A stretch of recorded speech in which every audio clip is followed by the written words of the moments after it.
Hello दोस्तों, trade समाचार में आप सभी का स्वागत है। दोस्तों, आज हमें बाजार में अच्छा खासा दबाव देखने को मिला है और यहाँ पे आज हमारे मार्केट में एक ठीक ठाक गिरावट होते हुए देखने को मिली है। मैं सेंसेक्स की बात करूँ तो सेंसेक्स में आज हमें 592 पॉइंट की गिरावट देखने को मिली है। वहीं निफ्टी में हमें आज 176 पॉइंट की गिरावट देखने को मिली है। साथ ही साथ बैंक निफ्टी में आज हमें 354 पॉइंट की गिरावट देखने को मिली है। यहाँ सबसे इंपॉर्टेंट बात यह है कि जिसे हम डर का इंडेक्स कहते हैं, यानी कि इंडिया विक्स, पिछले कुछ दिनों में अगर आप इंडिया विक्स का चार्ट देखेंगे तो ये 10 से बढ़कर अभी हमें करीब करीब 12 के आसपास पहुंचता हुआ देखने को मिला है। मतलब पिछले कुछ दिनों में विक्स हमें 20% के आसपास बढ़ता हुआ देखने को मिला है। तो क्या ये इस बात का इंडिकेशन है कि हमारे मार्केट में एक बार फिर से गिरावट आने वाली है? इसके ऊपर भी हम बात करेंगे। साथ ही साथ बात करेंगे कि अगले ट्रेडिंग सेशन में मेरा क्या ट्रेड प्लान होने वाला है, मार्केट कौन से लेवल तक जा सकती है और कौन से लेवल में जाने के बाद किस किस सिनेरियो में मेरा क्या ट्रेड प्लान होने वाला है, इसके ऊपर भी हम बात करने वाले हैं। वीडियो के अंत में हम कुछ इंपॉर्टेंट स्टॉक्स को देखेंगे जो अगले ट्रेडिंग सेशन में बढ़िया परफॉर्म करते हुए देखने को मिलती है। अभी एक अपने बहुत ही इंपॉर्टेंट लेवल के आसपास में ट्रेड कर रही है और अगले ट्रेडिंग सेशन में हमें यहाँ पे एक अच्छा खासा ट्रेड मिल सकता है। इसके ऊपर भी हम बात करने वाले हैं। सबसे पहले बात करते हैं ग्लोबल क्यूज। दोस्तों, ग्लोबल क्यूज में हमें दो इंपॉर्टेंट खबर अमेरिका से देखने को मिल रही है। पहली खबर यह है कि फेड की तरफ से हमें 25 बेसिस पॉइंट के रेट कट होते हुए देखने को मिले हैं। रेट कट के इस न्यूज को मार्केट ऑलरेडी पहले ही प्राइस इन कर चुका था, तो यहाँ पे हमें बहुत ज्यादा कुछ मूवमेंट होते हुए देखने को नहीं मिली है।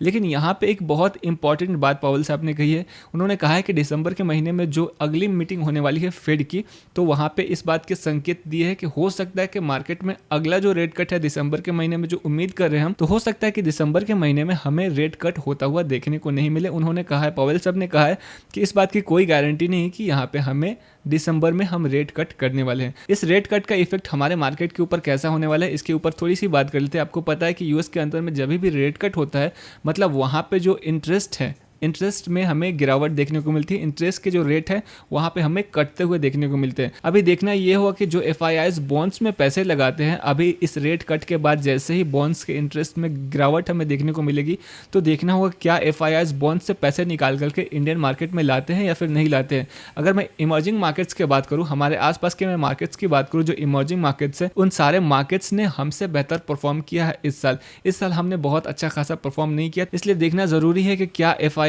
यूएस से पैसे निकाल करके इंडियन मार्केट में लाते हैं। और अगर ऐसा होता है तो हमारा मार्केट एक बार फिर से ऑल टाइम हाई को ब्रेक करके एक नई हाई की तरफ बढ़ने वाला है। मैं दूसरे इंपॉर्टेंट न्यूज़ की बात करूँ तो ये न्यूज़ हमें अमेरिका और चाइना से निकल के आती हुई दिखती है और बताया जा रहा है कि यहाँ पे साउथ कोरिया में डोनाल्ड ट्रंप साहब और शी जिनपिंग की मीटिंग हुई है, जिसमें बात की गई है कि अमेरिका जो चाइना के ऊपर 57% का टैरिफ लगाता है, अभी उसे 10% से घटा करके 47% पे लाने की बात की गई है। मैं ट्रेड डील की बात करूँ तो ट्रेड डील से रिलेटेड यहाँ पे हमें कोई बड़ी खबर देखने को नहीं मिली है और ट्रेड डील के बारे में बताया जा रहा है कि साल 2026 के मार्च तक, अगले साल के मार्च तक हमें ट्रेड डील होते हुए देखने को मिल सकती है चाइना और अमेरिका की। डोनाल्ड ट्रंप इस मीटिंग के बाद काफ़ी एक्साइटेड दिखे हैं। उन्होंने कह दिया है कि मैं इस मीटिंग को 10 में से मैं 12 नंबर देने वाला हूँ। वो काफ़ी ज़्यादा एक्साइटेड दिखे हैं। लेकिन मैं चाइना की बात करूँ तो चाइना की तरफ से हमें कोई आधिकारिक पुष्टि होते हुए देखने को नहीं मिली है। यहाँ पे देखना दिलचस्प होगा कि क्या डोनाल्ड ट्रंप अपने फैसले पे रुके रहते हैं, एक ही फैसले पे वो टिके रहते हैं, क्योंकि अगर आपने पिछले कुछ महीने में देखा होगा तो उन्होंने चाइना के ऊपर कई बार टैरिफ लगाए हैं, कई बार टैरिफ हटाए हैं। तो देखते हैं कि आने वाले दिनों में चाइना और अमेरिका के रिश्ते किस तरह के होने वाले हैं, टैरिफ को लेकर के आगे मामला कहाँ तक जाने वाला है। अभी हम बात कर लेते हैं हमारे मार्केट की कि आज हमारे मार्केट में किस तरह के मूवमेंट्स होते हुए नजर आए हैं और अगले ट्रेडिंग सेशन के लिए क्या प्लान होने वाला है, मार्केट कहां तक जा सकती है उसके ऊपर भी हम बात करेंगे और किस लेवल में मेरा क्या ट्रेड प्लान होने वाला है उसके ऊपर अभी हम थोड़ी सी बात कर लेते हैं। दोस्तों, अभी आप स्क्रीन के ऊपर निफ्टी का चार्ट देख रहे हैं और अगर आप इस चार्ट को देखेंगे तो सुबह सुबह आज हमें एक गैप डाउन ओपनिंग देखने को मिली थी और मार्केट में उसके बाद हमें एक ठीक ठाक सेलिंग भी देखने को मिली। ये अग्रेसिव सेलिंग नहीं थी, लेकिन यहाँ पे हमें हल्की सी सेलिंग देखने को मिली है और आज हम सुबह सुबह गैप डाउन ही ओपन हुए थे। दोस्तों, जब तक मार्केट 25,800 के ऊपर सस्टेन करिए, 25,800 के लेवल के ऊपर सस्टेन करिए, तब तक मेरा शॉर्ट टर्म में जो व्यू है वो पॉजिटिव ही है। लेकिन इंट्राडे की मैं बात करूँ तो इंट्राडे में ये व्यू कंप्लीटली अलग होता है, क्योंकि हमें एक दिन में ही बाय करना होता है, एक दिन में ही सेल करना होता है और यहाँ पे हमें अलग अलग मौके ढूंढने पड़ते हैं। कल के वीडियो में हमने बात की थी कि मार्केट में बाइंग तो आई है, यहाँ पे हमें कल मार्केट ऊपर जाता हुआ देखने को मिला है, लेकिन कल हमने बात की थी कि इस बाइंग में स्ट्रेंथ नहीं दिख रही है और मार्केट में अगर कल मार्केट ऊपर जाता है या फिर गैप अप ओपनिंग होती है तो हम यहाँ पे बाइंग को चेस नहीं करेंगे, ऊपर में हम एक सेल साइड का ही सेटअप ढूंढेंगे और वहाँ पे मैं सेलिंग का ही प्लान करने वाला हूँ। लेकिन आज कंप्लीटली अलग हुआ है, मार्केट में हमें एक गैप डाउन ओपनिंग देखने को मिली है। तो अभी बात करते हैं कल के लिए मेरा क्या प्लान होने वाला है। दोस्तों, मुझे लगता है कि इस रैली के बाद यहाँ पे हमें मार्केट में एक कंसोलिडेशन देखने को मिल रहा है। मार्केट एक छोटे से रेंज में आकर के ट्रेड हो रही है।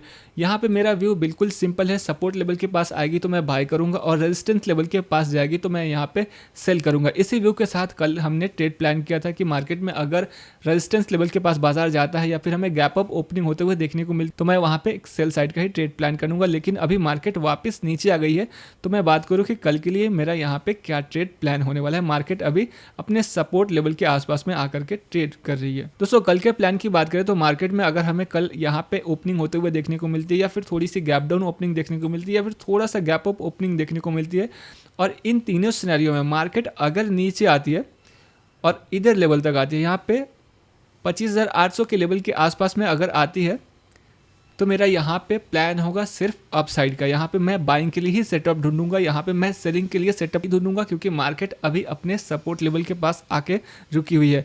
और आप देखेंगे तो यहाँ पे हमें एक ठीक ठाक सपोर्ट दिख रहा है। यहाँ पे आप देखेंगे तो पुट ऑप्शन हमें अच्छे खासे मात्रा में सेल होते हुए देखने को मिले हैं और ये लेवल है 25,800 का। तो कल यहाँ पे मैं अपसाइड का ही एक ट्रेड प्लान करने वाला हूँ। यहाँ पे मैं अपसाइड का ही एक सेटअप ढूंढूंगा, बाई के लिए ही मैं कल जाना चाहूँगा। तो कल के लिए सिंपली मेरा बस इतना ही व्यू है। मैं सेंसेक्स की बात करूँ तो एक बार हम सेंसेक्स का भी चार्ट लगा लेते हैं। दोस्तों अभी आप स्क्रीन के ऊपर सेंसेक्स का चार्ट देख रहे हैं और अगर आप इस चार्ट को देखेंगे तो मार्केट अपने सपोर्ट लेवल के पास आकर के ही ट्रेड कर रहा है। तो कल के लिए मेरा सेंसेक्स में भी बिल्कुल वही प्लान होने वाला है जो निफ्टी में है।